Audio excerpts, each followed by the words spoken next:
Good afternoon, everyone. Thank you for joining us today for our U.S. Sports Scholarships webinar. Today, we're joined by Elizabeth Thompson from NCAA and Sean Slun from St. John's University in New York. My name is Basha. I'm an Education USA advisor. Just so you're aware, the webinar will be recorded today and will be available for your viewing later this week. And we will also take questions at the end of the webinar, but if you have a question during the webinar, just type it in the Q&A box.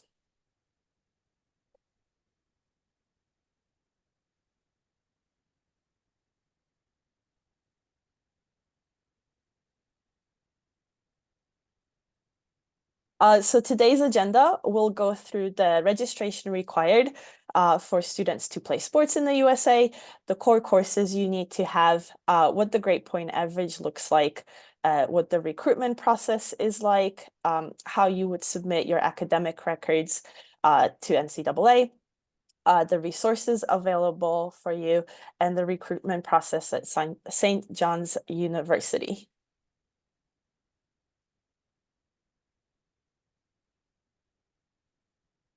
All right. Well, thank you, Basha, and welcome everyone. I'm glad you were able to join us today to learn a little bit more about the college sports scholarship process. So the number one question I receive from students outside of the United States is, how do you apply for a sports scholarship? And sports scholarships are not something that you apply for. The college coaches, and we use the term college, meaning universities here in the United States. So the university coaches for the teams at those schools are the ones that do the recruiting of the student athletes that they want to participate on their team at their university. And then they would offer you a scholarship to come play for that school, pending your admission to the school and your eligibility for that scholarship.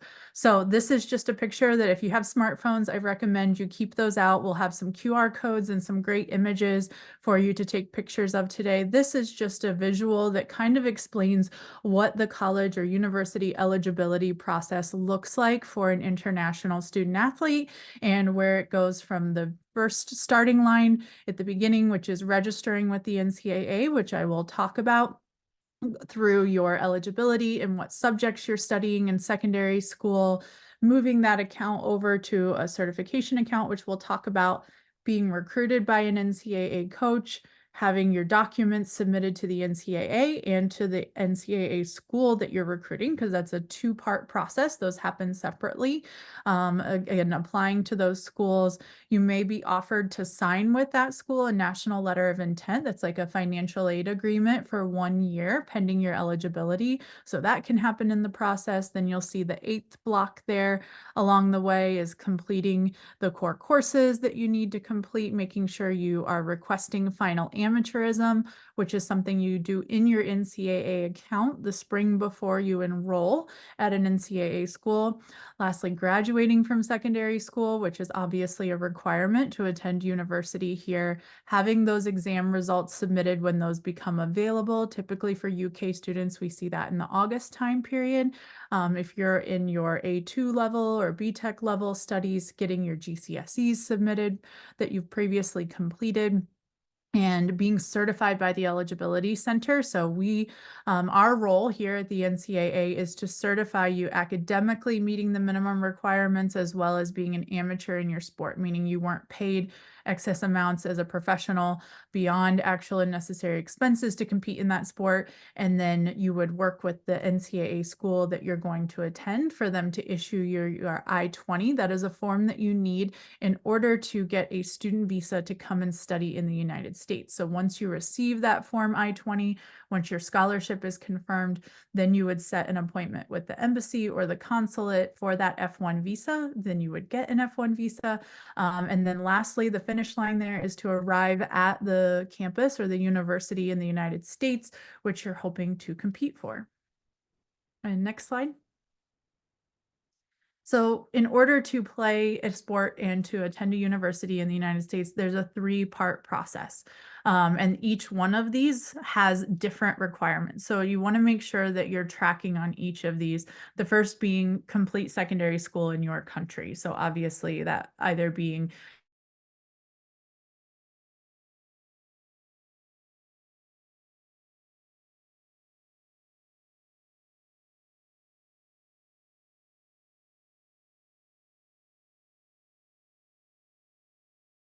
eligibility requirements, which I'm going to talk to you about today.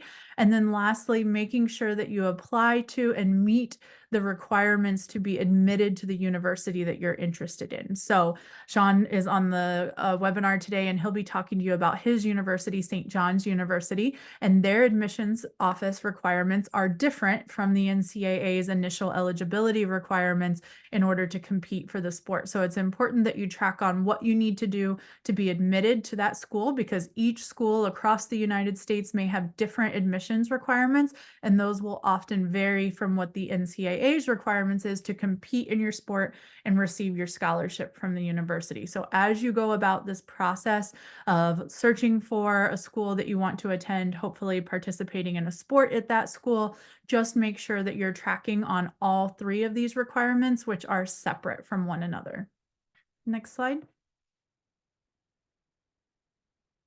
So as I mentioned, the admissions process is separate from the NCAA process. So I'm going to talk here in a moment about registering for the NCAA, but you also need to apply through the admissions office of any NCAA school that you're interested in attending to be admitted to that school. So we do not provide information to admissions. So by being certified by the NCAA, that does not mean you're admitted to the school, and vice versa. Being admitted to the school does not mean you're cleared to participate in sports by the NCAA. So just make sure that you know those processes are separate. Ask important questions about what is the cost of attendance for that school, what financial aid is available to you if your scholarship doesn't cover your full cost of attendance, what other options do they have at that school?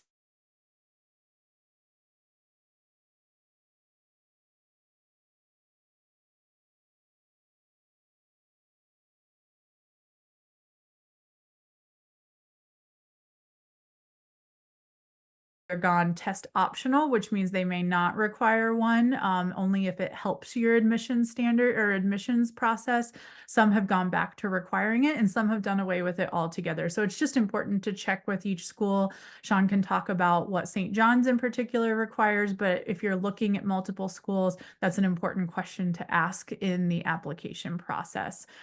We have a link down there that, again, we'll provide a PDF of this afterwards to Basha that she can email out to registrants, but there's a hyperlink there with a great resource that helps you navigate all of the almost 1,100 colleges and universities that are a part of the NCAA so that you can do your research on the different schools and what they offer.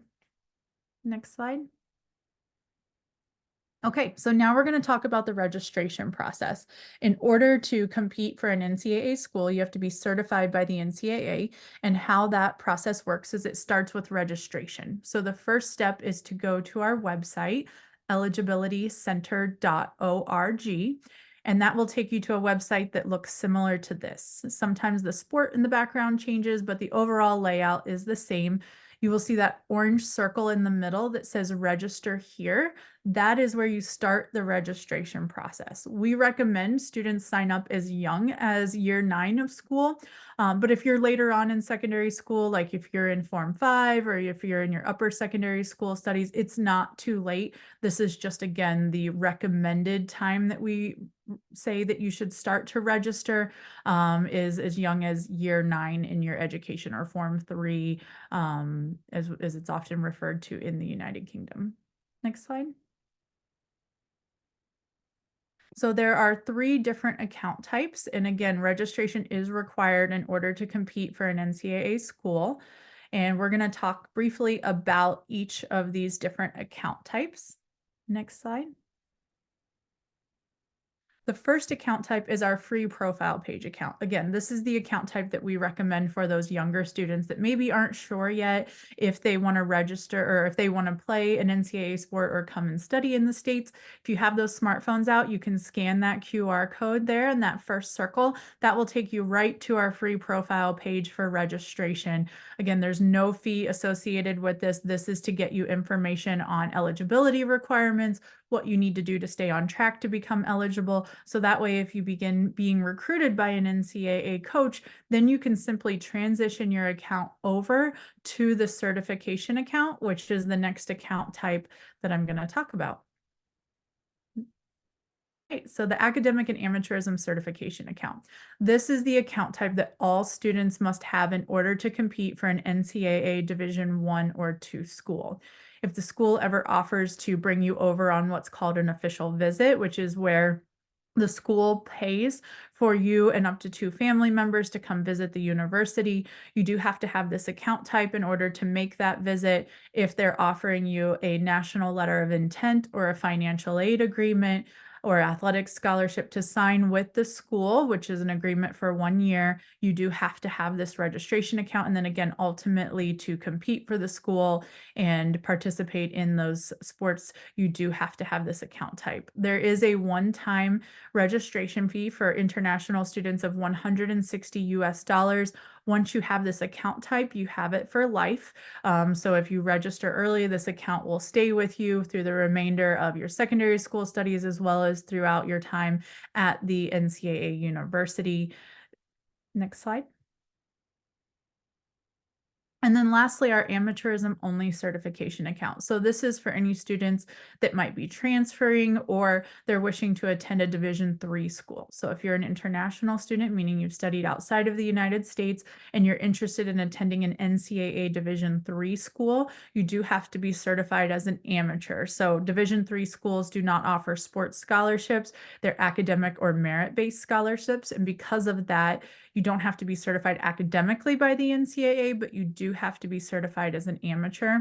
And again, you can find information on our website as to what division each of the schools fall into. One thing that's important to note, and we'll talk about this, I believe, on an upcoming slide about the differences in the 3 divisions, is that our universities do not move up and down in division. So this is not like the regulation that you might be used to in some sports overseas. But here in the United States, the Division 1 schools tend to be larger programs, Division 2 a little bit smaller, and then Division 3 tend to be some of the smallest colleges and universities. However, I will tell you that they're the largest number as far as universities actually are at the Division 3 level. So there are still lots of great opportunities across all 3 divisions for you to get to play a sport and attend university. So don't rule out any of the divisions. They're all great opportunities. And if you're interested in Division 3, there is a one-time US $70 fee for that account type. Okay, so next we're going to talk about core courses. While I'm talking about core courses, you can go ahead and scan this QR code as well. This will take you to a really great user guide that helps you understand when we're looking at, for example, your GCSE subjects or your A levels, or if you've attended maybe an IB school, an international baccalaureate school, what courses that we may be using from your transcripts or your exam certificates. This helps you navigate what is an NCAA core course. So core courses are subject areas that U.S. universities, our NCAA member schools, have identified as subjects that they want all students to have a base level knowledge of in order to attend university at the NCAA colleges and universities based on what core curriculum typically is in U.S. higher education. So what that means is we are focused on a core base of studies such as areas of English, mathematics, natural or physical sciences, so things like biology, chemistry, physics. The trilogy science is a common one we see on the GCSEs from the UK. Social sciences, so things like history, government, economics, law, all of those are social sciences. And then we have what's called additional core area. So that can be non-doctrinal religion or philosophy. So like a world religion study that would cover all of the religions of the world or various religions, same as a general philosophy course that would look at all aspects or disciplines of philosophy and not one specific area like ethics. It would look at everything in philosophy. It can also count languages, world languages, foreign languages, etc. So if you're a student in the UK and you studied French or German or Japanese or Italian, those could potentially, that exam could potentially count as well. So this QR code goes over what all of the different acceptable subjects are, as well as the not acceptable subjects. Next slide. So this is a Lisa, I'm sorry to interrupt you. Just one moment. One of the attendees is having trouble and is stating that she cannot see the slides. I just want to make sure it's not an issue on our end before we go further. Just very quickly, could somebody else, one of the other attendees, somebody in the chat, just put something in the chat to let us know that you can see the slides? And assuming it's an issue, I can. Okay, a bunch of people can. So Fabiana, I'm sorry, the issue is clearly on your end, but not to worry, we will be sending a recording of everything and you'll have access to the QR codes and everything later. Thanks. Perfect. Thanks, Sean. I appreciate that. So as I mentioned, these are the breakdown of the subject areas which we would be looking for students from the UK that have sat for GCSEs or maybe doing A levels. We would be looking for a GCSE subject pass in each of these buckets to count towards your eligibility. So if you studied English language and English literature, one of those would count as that first bucket there, English/native language. The literature can count in the very bottom right-hand bucket. So that comparative religion or philosophy is one of the buckets, but if you have extra of any of the others, so say you took 2 Englishes, such as language and literature, that can count for the 5th one.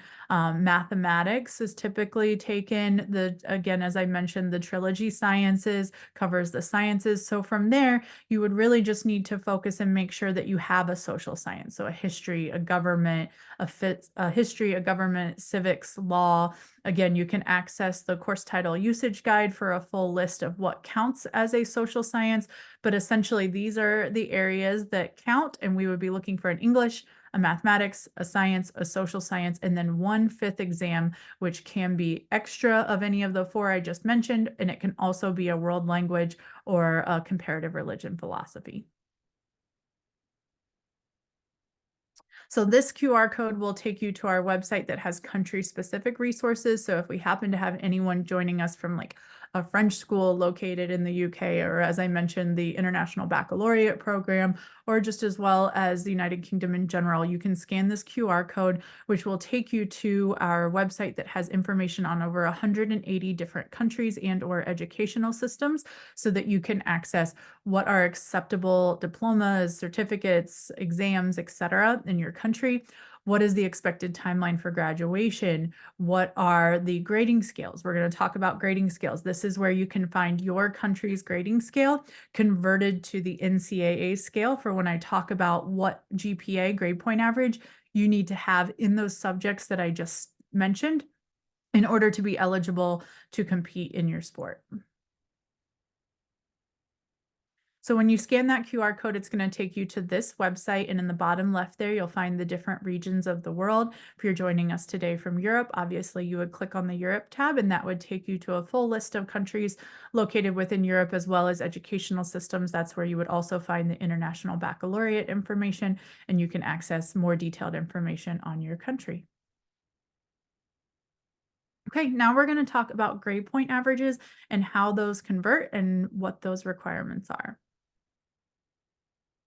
So the US uses a 4-point grading scale, and what that means is grades of an A are worth 4 quality points, meaning a 4.0 GPA. That's the highest possible grade that you typically can receive. Some schools may use a weighted grading scale, and you may see that go up to 5, but for NCAA purposes, we're going to focus on the 4-point grading scale. B's are a 3.0, C's are a 2.0, D's are a 1.0, and then F's, which are failures, are worth nothing on the grade point average. So when I talk about what the NCAA grade point average requirements are, that is just averaging your 5 best subjects in the required areas that I mentioned earlier. And so I'm going to be talking to you about needing to have a 2.3 or higher on that 4.0 scale. So you'll see that a 2.3 is going to fall somewhere between a B and a C average. So keep that in mind, between a B and a C, as we go to the next slide, which should have the conversions for the UK, so you have a better understanding of what grades you need to get on your GCSEs, for example, in order to understand that GPA conversion. So here are some examples of the different grading scales and how they convert to the US 4.0 grading scale. So for GCSEs, if you've gotten anywhere between 7s and 9s on your GCSE exams, that is an A grade with us, which means you would have a 4.0 GPA. So when I say that you need a 2.3 or higher, that means your grades need to be really above a 4. Because if you got all 4s on your GCSEs, that would be a 2.0 with us, and that would not be enough to be eligible. So make sure that you're getting 5s or higher if possible in your GCSE exams in order to keep that GPA on that 3.0 range. Because again, you need somewhere in an average between those 4s to 5s and 6s just in order to be eligible to compete for the school. Each admissions office may require something higher in order to be admitted to the school, so keep that in mind. If you have also studied A levels, you can see the equivalents there. A's are A's, which are 4.0, B's are B's. C's, however, are B's on our scale, which means if you got a C on an A level, that is a 3.0 with us because that is a B. And then if we have anyone joining that's done the BTECs or the Cambridge Pre-U diploma, you can see the conversions down there as well for distinction, merit, and passes and how those equate to the US grading scale. So this is the QR code for our initial eligibility flyer, which again, if you click on that or scan that QR code, that will give you hyperlinks to a lot of the information that I've talked about on the past slides. So scan that QR code so that you have a digital version of this information to your phone, where you can click on the hyperlinks throughout that PDF with access to this information.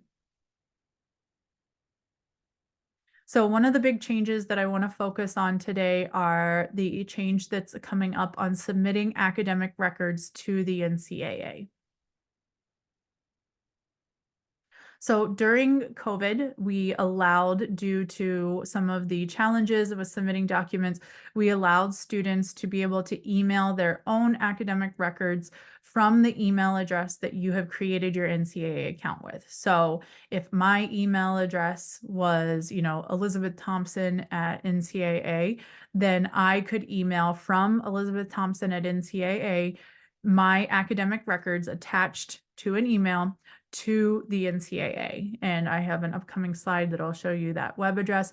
That is going away effective May 1st. So first thing we'll focus on is what you need to submit. And then we need to focus on making sure that you are registered and have your documents submitted well before May 1st, because beginning May 1st, it's just going to be a little more challenging to get those academic records submitted. So the first thing to know for students from the UK, obviously native language is not an issue here. So for anyone else joining us, we do require records for years 9 and up in the native language, as well as line by line English translations. But for students from the UK, we are just looking for copies of your exam certificates and diplomas. So scan in and attach copies of all of your GCSE exam certificates, any A levels, any BTEC level 3s or higher that you've completed.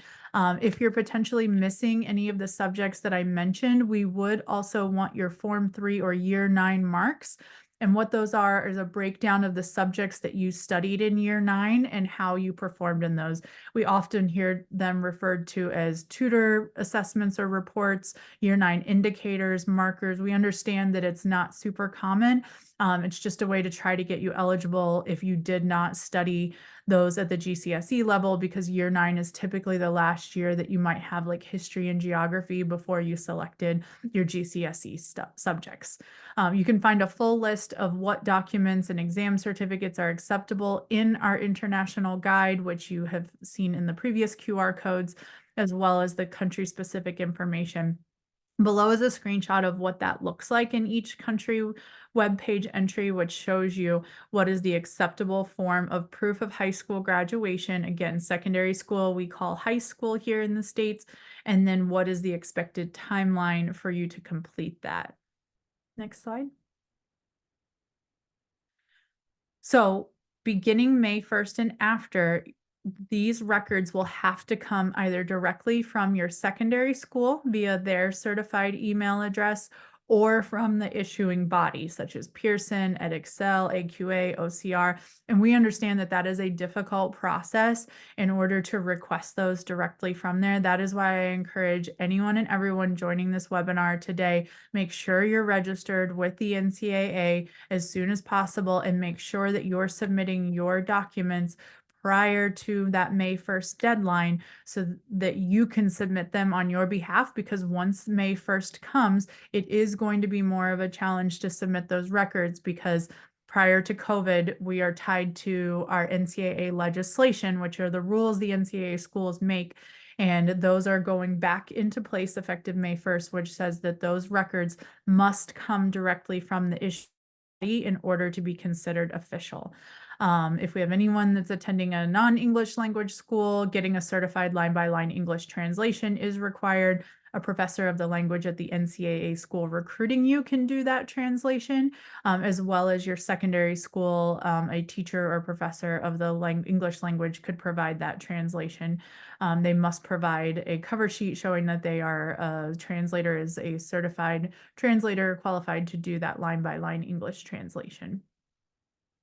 Next slide.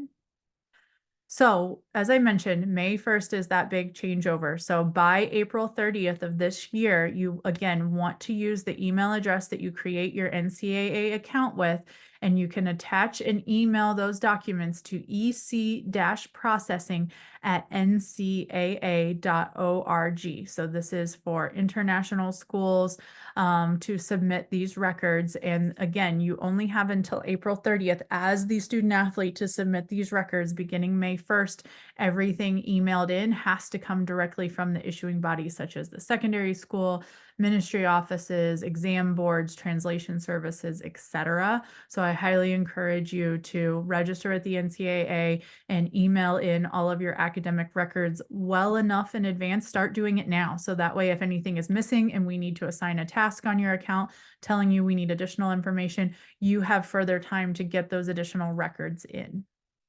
Next slide. Okay, now we're going to talk briefly about the recruiting process.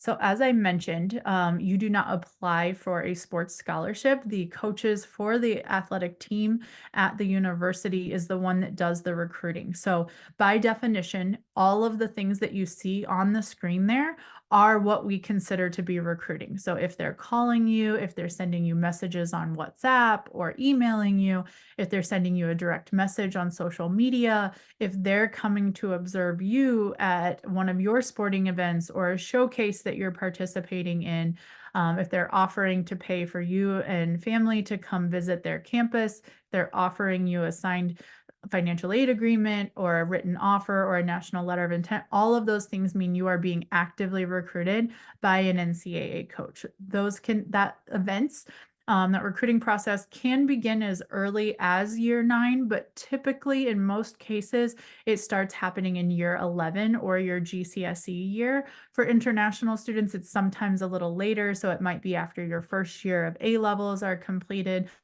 It's going to vary depending on the sport and how many scholarships that coach has available as to how much recruiting they're doing in the secondary school space. But all of these things, if any of this is occurring between you and an NCAA coach, that means that they are actively recruiting you. So there are different recruiting calendars that vary by sport. Again, there is a link there. You can also go to our website on.ncaa.com/recruitcal, and that will take you to recruiting calendars that are broken down by division and by sport. So for example, Division I women's basketball calendar is going to look different from a recruiting calendar standpoint than a Division II men's and women's swimming and diving calendar. So the calendars vary by division and by sport. It will give you information on what are contact periods, meaning when the coaches can call you or send you messages or to you and your family, evaluations periods, quiet periods, dead periods. So you can find a really great breakdown of what all of these terms mean and when coaches can contact you in our resource there. Please keep in mind that if a coach is not responding, so if you reach out to show interest in participating in that school's sporting team, and they don't respond, it doesn't mean that they're not interested. It just may be a time of year that the coaches are not allowed to have contact with you. So it's really important to do your research of the sport that you're interested in and look at those recruiting calendars to find out when coaches are allowed to have communication. Next slide. So a few of the best practices is talk with your support system around you, those that know or have any experience in NCAA sports, to find out what level of competition they think you should aim for based on your abilities in the sport. So do they think that you should aim for Division I or Division II or even Division III eligibility? It's important to get the feedback and input of those around you in your sport. Also, be sure to check your email often. I know many students these days don't like to use email and don't check it. That is how universities are going to communicate with you once you become a student athlete. That's how coaches are going to communicate with you to make sure that you are on track to stay eligible to play for that team. That's also how the NCAA is going to communicate with you if things are missing from your account for eligibility. So it is so important to register early and check that email address all the time. So make sure you're getting those notifications for that email so that you can quickly act on any missing information or anything you need to do on your NCAA account. Also, be sure to use our interactive map to research all of the different NCAA schools that you're interested in attending. As I said, we have over 1,100 universities that are part of the NCAA. So do your research to figure out what is the best fit for you. And then a few best practices. One thing that's very common is doing different showcases or ID camps that might be available in your country for your sport for a time period in which coaches are able to travel. So one example being soccer, or as you call it, football. A lot of times in the December time period, a number of NCAA coaches are traveling over to Western Europe to attend various showcases that are occurring all throughout Western Europe so that they can get an idea of what the talent is in those areas and recruit. So find out what different teams, what different ID camps or showcases might be available in your area that get you exposure. Some students also choose to come attend some summer ID camps here in the United States to get further access and exposure to our university coaches. Also, you can email your sports resume. We always say if you go to the university's website, go to their athletic department, click on the staff directory and choose the sport that you're interested in. I always tell students start by emailing the assistant coaches or the position coaches. Head coaches are very, very busy managing their program and often do not respond to emails that are sent. So I would suggest starting with a position coach or an assistant coach for the school and send a copy of your sports resume, any specific times you might have. Make sure that you're registered before doing that with the NCAA so that you include your name and your NCAA ID number in that email so that they can activate you to their request list, which is part of the process in our system to get that process going. Where you are in secondary school, what's your grade point average, what areas are you studying? If you've registered and gone through the eligibility process with the NCAA and been cleared, note that in your account to them. That's very important. And then just making sure that you're always conducting yourself in a positive manner, especially online and in your community. Coaches are putting a large financial investment into you. So this is oftentimes upwards of 200,000 plus US dollars that a scholarship is worth. And so they have the reputation of their university and of their athletics program on the line with the student athletes that are participating with their schools. So they do a lot of research before they even have communication with you to make sure that you're not a risk for their university. So they're going to look into your social media, even if you think you might have it noted as private. They're going to reach out to maybe some of your club team coaches or your secondary school to find out information on how you are as a student, as an individual, as a teammate before they even start that communication with you. So it's always important to conduct yourself in a positive manner in all aspects of your life to set yourself up for the best possible recruiting process for you. And lastly, I'll wrap it up with a few resources before I turn it over to Sean. So on the next slide here, we just have a few of the resources that again will be available via hyperlinks for you to click on. I also highly recommend that you subscribe to the international newsletter, which will send out reminders and updates of things you need to do along the way to stay on track for your eligibility. So it's very important to make sure that you check your email and check it often. Next slide. All right, and with that, I will turn it over to Sean. All right, great. Thanks so much, Liz. I appreciate it. And thank you to Basha and Fulbright UK for having us today. So again, my name is Sean Sloan. I'm an admissions counselor and recruitment manager for St. John's University. I'm based in Europe. My territory is Europe, the Middle East, and North Africa. I'll be in London in September and look forward to seeing many of you at USA College Day, which, if you're not familiar with it, is probably the best annual fair that goes on in Europe and the UK each year. So with that, next slide. And also, we do see your questions in the chat. My part of the presentation will be fairly brief, and then we'll come to the Q&A right at the end. So who is St. John's University? We are a private Catholic Vincentian university with 150 years of history, 200,000 alumni. We're metropolitan and global in the sense that we have campuses in Rome and Paris and partnerships with programs really all over the world. And we are based in New York City. So our main campus is in Queens, New York. I get the question a lot, so I'm just going to quickly touch upon our Catholic founding. That is really our core to our mission and our values, but in no way represents our student body. We're very much diverse in religious background and open to students of all backgrounds. Catholic students make up a small minority of our student population. So next slide. Great. So we are a fairly large institution with about 20,000 students currently enrolled. Over 45 US states are represented in our student body and nearly 120 countries around the world. We have a 16-to-1 student to faculty ratio, which really just means for every 16 students, we have one professor on staff. And that means small class sizes. So despite the fact that we are a very large university, we're considered a large medium size, but with 20,000 students, it's pretty large. With this quite large campus, which you can see behind me, we do not hold those big lecture hall classes. Our class sizes are 20 to 25 students on average. And we are known for many things, but amongst those things are sports. We're a big sports school with 17 Division I teams, all competing in the Big East. All of our teams in the NCAA are at the D1 Division I level. Let's move on to the next slide.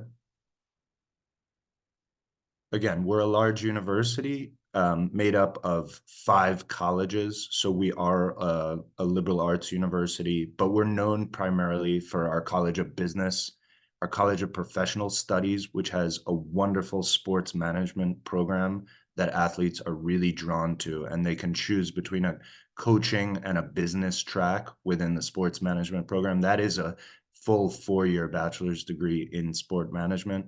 And we're also known for pharmacy and health sciences, but over 100 different programs to pick from. Next slide, please. Yeah, this is just the same image behind me, but I think, students tend to love to see this photo because you don't think that you can get this in New York City. But that is really the beauty of St. John's University. We do have over 100-acre campus in New York City, which is quite unique and lends itself to sport, as you can see with our facilities with this overhead photo. Next slide. And just another shot on campus. Students have the option to live on campus. It is not mandatory.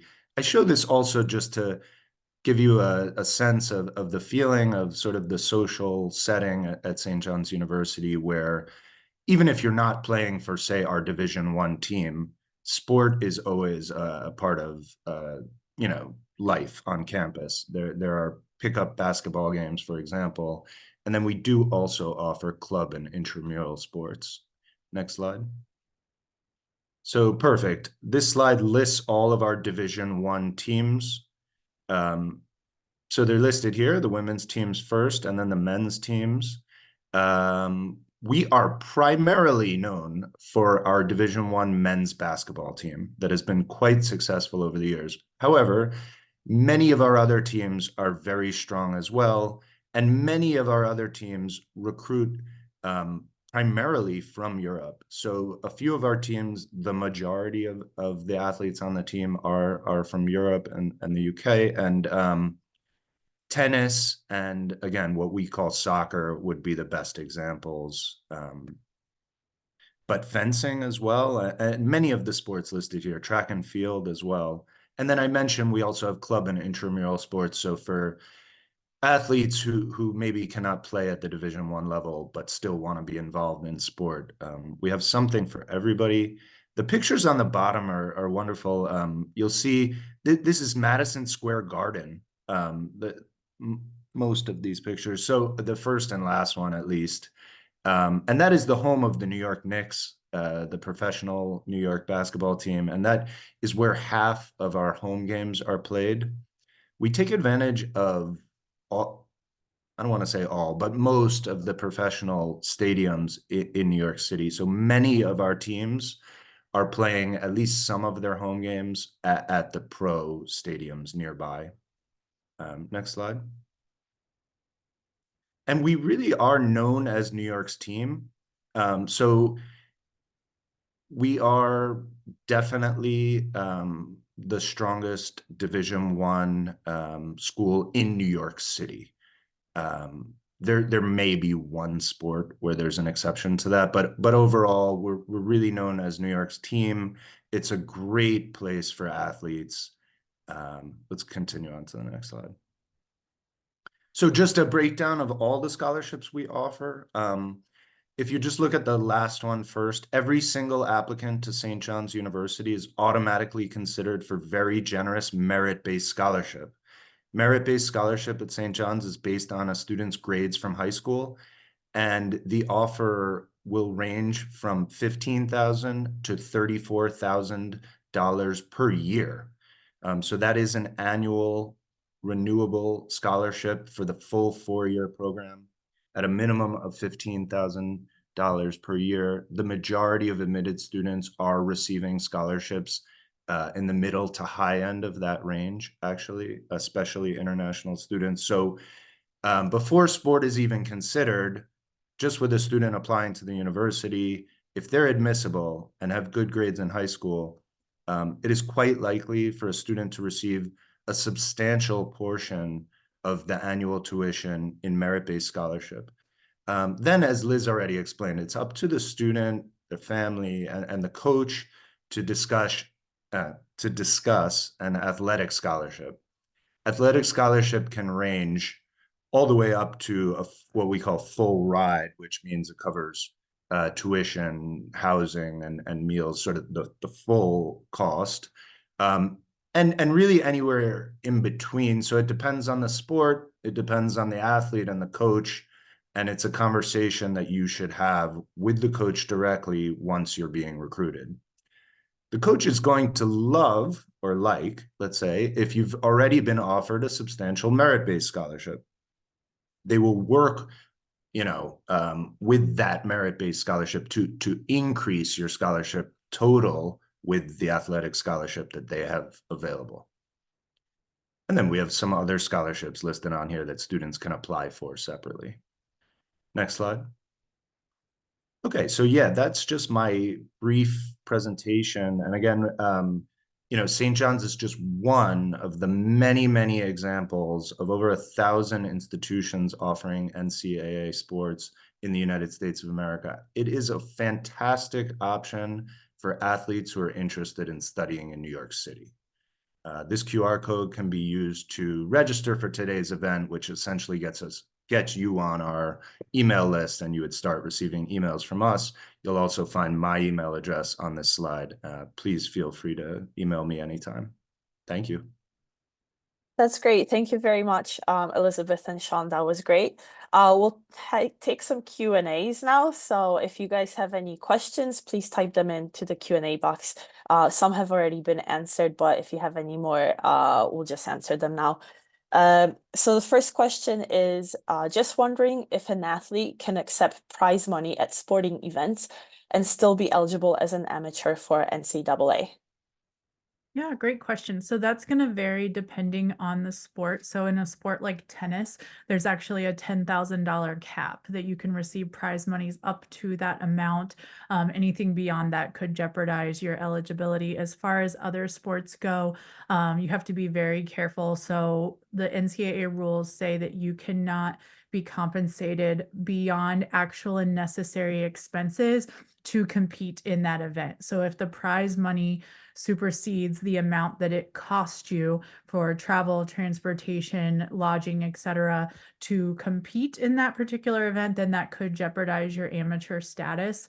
What I would recommend doing, it's always important when you register with the NCAA to list all events that you participate in, especially if it's an individual sport such as tennis, and list the amounts, and that all of that information can be reviewed. And then essentially we never just say, no, you're not eligible. There is a back and forth discussion that happens between our staff and you in order to break down those dollars, in order to determine what the actual cost was. So I recommend that's another reason why we suggest registering as young as year 9, so that you can log into your NCAA account frequently and track all of that information. That way we aren't asking you at the end of, maybe age 19 or 18 when you're ready to go to the States to remember 5 years worth of prize monies and events that you played in.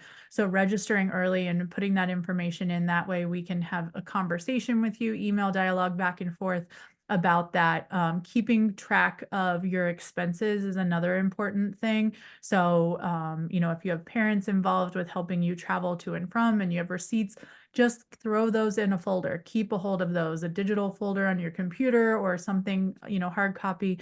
It's always good to have those as a backup if that were to be needed, if it gets close. But we look at what the average household income is in the city in which you participate in the sport, and that's how we determine actual and necessary expenses. So we understand, what it costs. An average household income in London might not be the same as somewhere in a more rural area. All of those things are factored in when looking at your amateurism. We have a few more questions. If an athlete accepts a scholarship and during their time at college they have a long-term injury, can they still continue on a scholarship, or is it renewed annually? So that's going to vary depending on sport, depending on division. So those are questions that you need to ask the coaches in the recruiting process. I definitely recommend having those conversations to say, what is your school's policy? Is this a 1-year renewable scholarship, which some sports are, or is this a multi-year scholarship? If I get injured, do I lose my scholarship, or would that continue on? Just for everyone's awareness on the call, for Division I, how it works is there is a 5-year clock from essentially when you're supposed to graduate secondary school with 1 gap year allowed.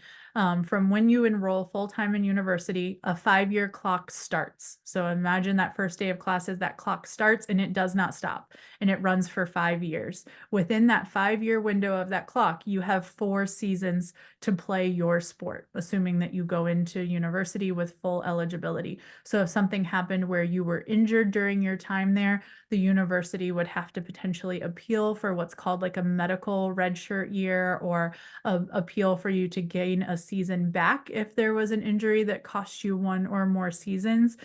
Those are things that are called medical hardship waivers. And again, going to vary from school to school depending on the circumstances surrounding that. So those are all really important questions for you to ask the schools in the recruiting process, because that could impact what school you ultimately end up choosing.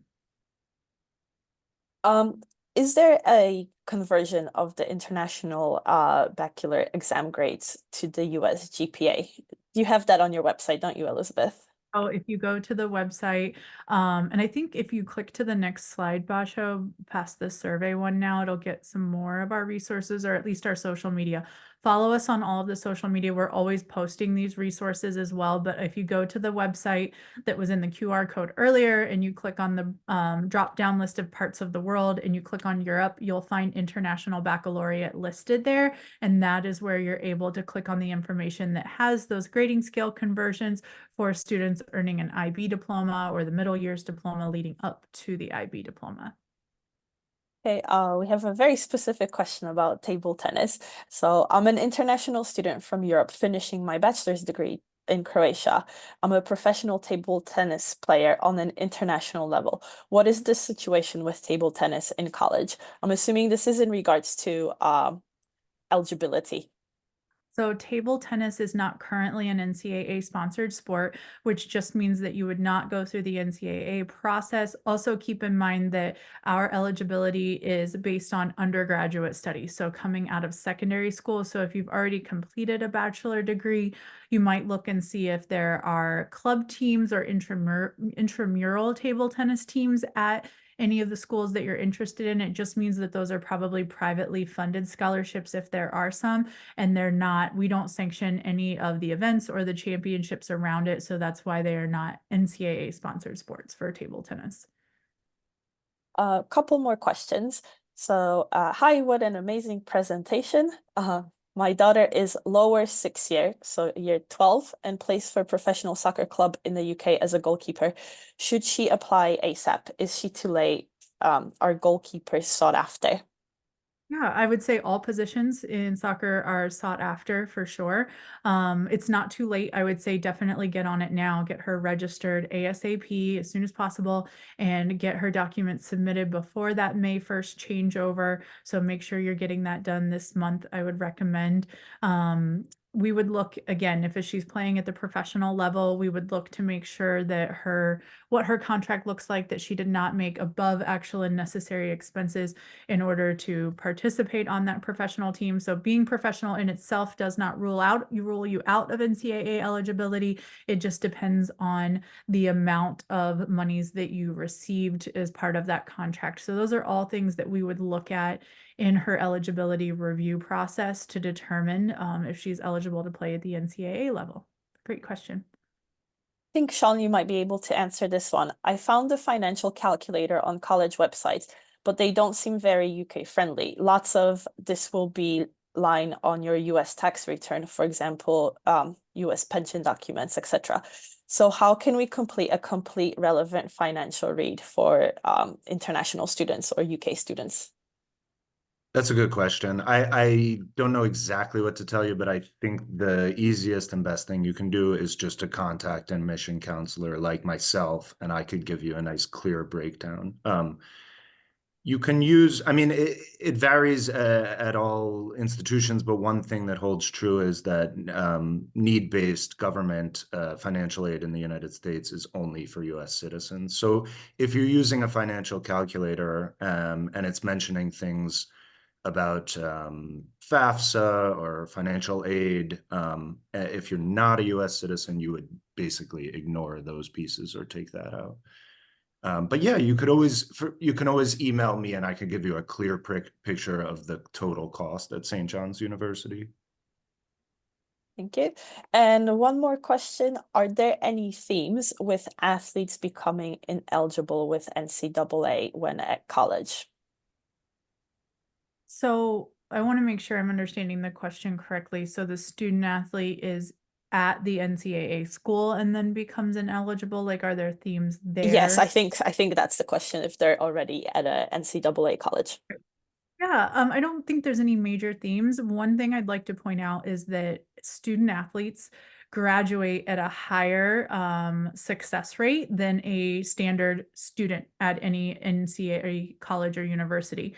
And the reason for that is because of the support system that's in place and the access to support that our student athletes have. So there are many factors that are put in place to ensure that. So you're going to have access to tutors, to academic advisors, to a lot of teams require mandatory study tables the first year.